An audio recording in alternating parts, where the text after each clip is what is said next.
In this video, I'd like to talk about how to calculate the mortgage schedule. Now, what does that mean? Mortgage schedule basically is it shows us what is the starting principal and the ending principal. For example, let's say we're going to borrow $200,000 as shown over here. And typical loans are 30 years or 15 years. So let's say it's a 30-year loan.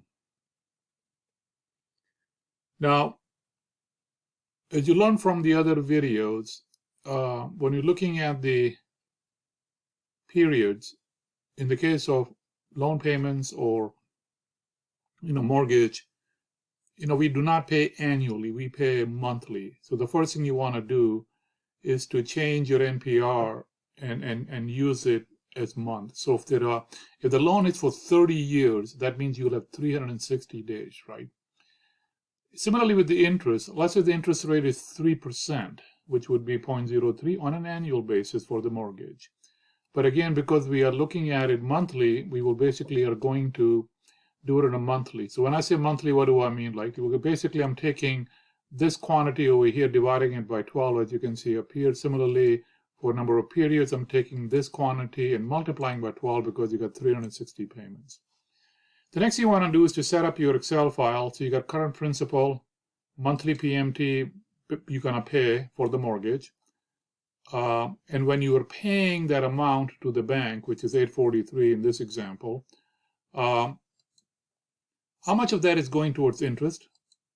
How much is going, and then whatever is left over is going to go towards the principal. And in case if you want to add some extra principal, you can do that. So the first step is going to be, we start out with year one. We put in the current principal, which we are borrowing $200,000. Next thing we do is we calculate the PMT using the Excel formula, PMT formula. And again, you can listen to the other recordings to know how to do that. Once we have the 843, this is a fixed amount we will pay every month.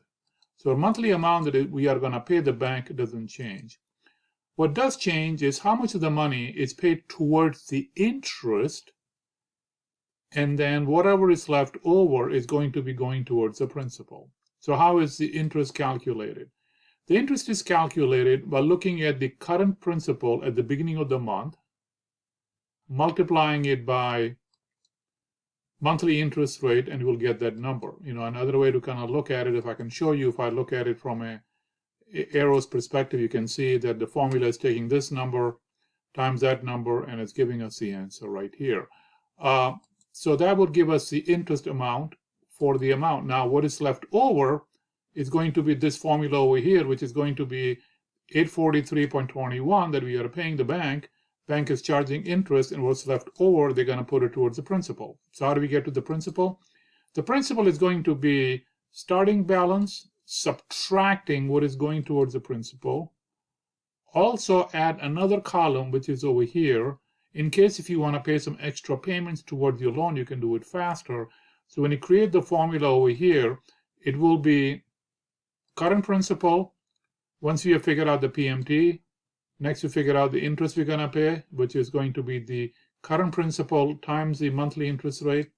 Whatever is left over is going to be this, which is going to be 843 minus 500 to get over here. We should leave this also as a number, in case you want to add it. And when we get over here, the formula will be 200 minus what I'm paying towards the principal minus whatever extra I want to pay, and that's going to get me to the ending principal. From there, you can kind of create the process. So what happens next? This thing over here, the ending principal at the end of the month becomes the beginning principal at the beginning of the next month. So this amount is pulled over here. So if you can see, it says G9, so I'm basically pulling it from here.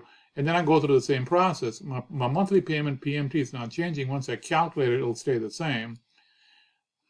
But what's going to happen is that our interest towards what the bank is charging us is going to start to drop. Why?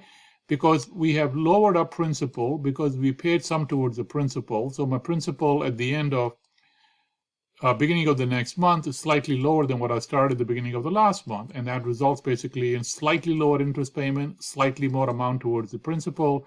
My new ending principal that gets pulled in over here, again, PMT is the same. Interest amount, you can see slightly it's going down and extra money is going towards the principal.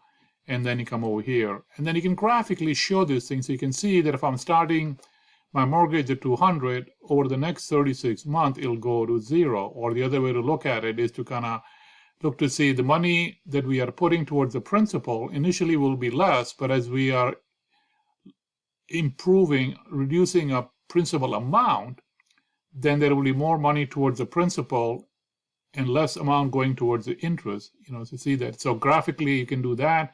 And so if I go all the way down to 3 years, which is 360 payments, I should be able to get to the amount that will be 0 at the end of 360 payments. Over here, if I look at it, I'm going to be down to basically paying very little interest, mostly towards the principal, and now I have paid the mortgage off. Now, the reason I had you create this line also, let's say, for example, every so often, you can, put in some extra money. Let's say hypothetically, around, Christmas time, we think we got some extra money, and I think I'm gonna maybe dump in another $1,000. So if I put in another $1,000, your formula should be automatically calculated, and you can see slightly that we are cutting the amount. So if I put in another $1,000, say another 12 months from now, and and maybe next year I put another. Let's say we have we got a good bonus, and we put in $5,000 towards our mortgage.